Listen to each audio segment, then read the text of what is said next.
Hello, my name's Michael Conneely and I'm filming this video on a rather cold afternoon just before Christmas Day in the utterly beautiful west of Ireland.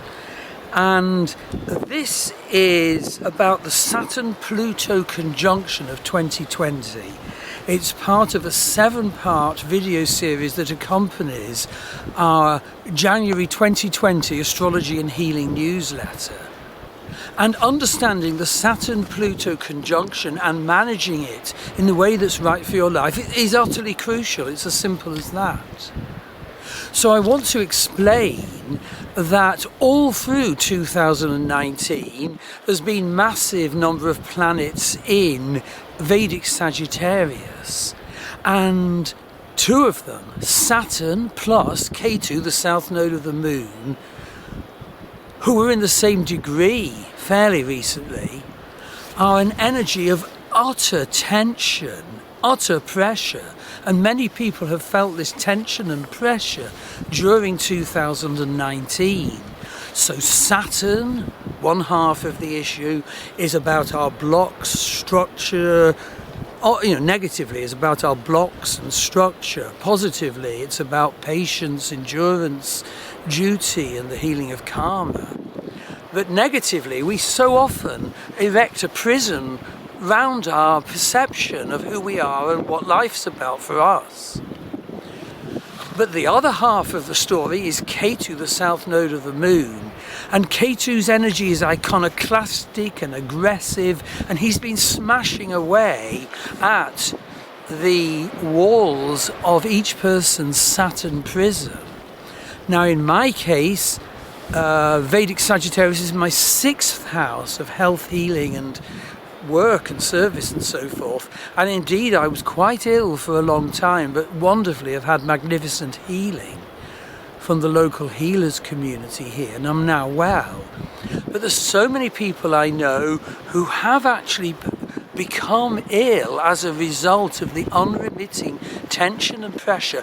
And that tension and pressure is because we are off course, because we have a false, rigid identity of who we are, how we have to be, and what we have to do. Well, the Saturn-Ketu conjunction is now separating, and the Saturn-Pluto conjunction is taking over. Saturn is moving closer and closer to Pluto as December ends. And there's a chart in the blog associated with this video, which is for the 13th of January 2020, when the 2 of them combine exactly. And so they combine exactly at 28 Vedic Sagittarius in Uttarashada Nakshatra. So what does the Saturn-Pluto conjunction mean? Well, negatively, it is, in my opinion, the control freak. It's got to be done this way, and I say that forcefully. And in fact, loads of people were born with Saturn-Pluto just before I was.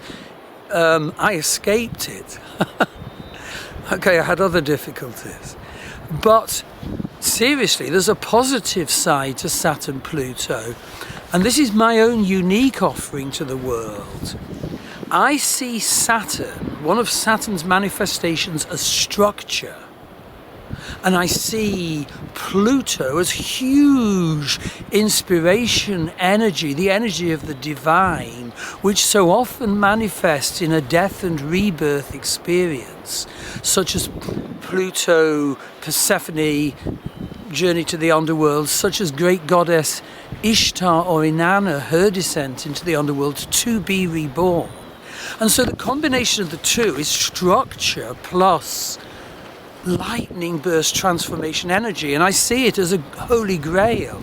We each hold the structure of the Holy Grail, and what does the Holy Grail contain but the divine energy?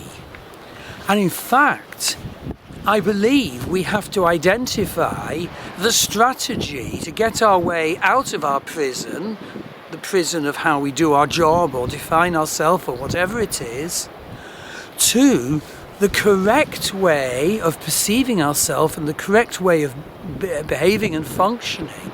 And that means tearing aside the blinkers and making changes.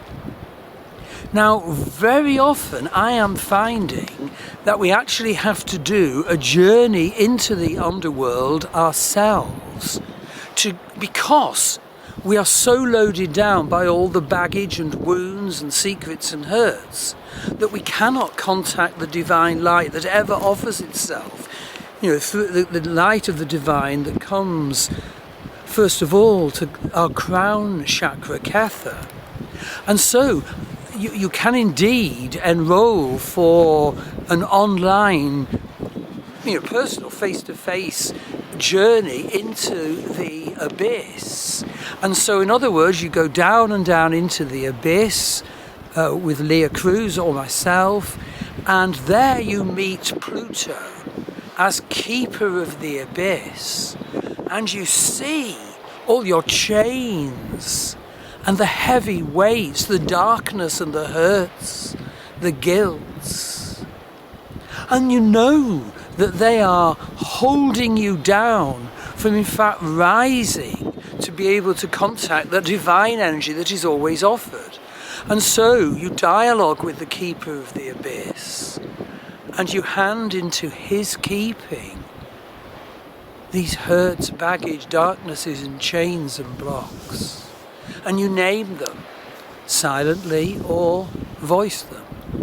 And then lightened you arise, and you are able to arise out of the abyss and experience Pluto not as the keeper of the abyss now, but as Ketha, your crown chakra, which the divine light reaches first as it floods in through your body. And this, of course, is the whole essence of the wonderful, valid, ancient teaching of the Kabbalah. And so I urge you to define your strategy forward of carrying your Holy Grail, which contains the divine energy of death and rebirth and needed healing transformation, and enroll for your journey into the abyss so that you can then arise and connect to the divine light. Thank you.